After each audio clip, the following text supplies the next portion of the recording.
ja läks see.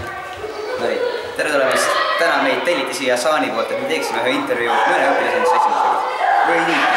Ja me saime tänaseks siis külaliseks endale Kaspari. Tere. Tere. Ja kuidas on sinu täisnimi? Kaspari Ost. Mis klassis sa käid? 7. C-klassis. Ja kuidas sulle meeldib siis õpilasendus olla? Tahab midagi selle kohta öelda? Jaa, ma võiksin öelda selle kohta, et jah, nagu kõikidel õigused ilge ajaröövel, aga On väärt seda? Jaa.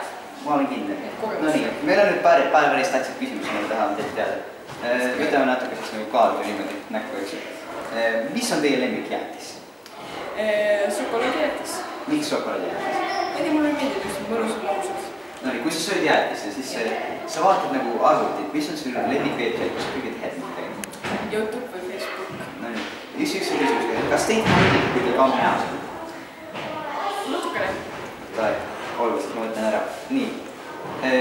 Ja kes on teie vihavaenlane? Andrus Punt. Ja miks nii? Mida ta teile tegi? Ta ei ole mitte midagi teinud, kuidas on selles. No nii, lähme edasi. Kui te saaksite endale 100 €, kuhu te need annatakse? 50 € õpilasesindusele ja teine pool endale. Väga hea. Ise endale annetamine on see õige viis. Nii. Mis on teie elu ülesanne? Mille nimel teha? Vaat selle vastuse ma jääksin vist võlgu praegu.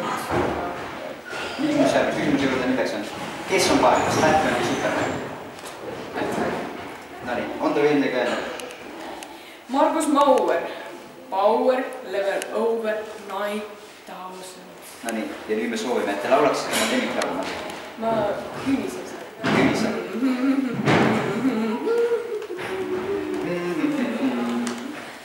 Ja nüüd, lööme nukke ka. Ja nägemist siis järgmise korra.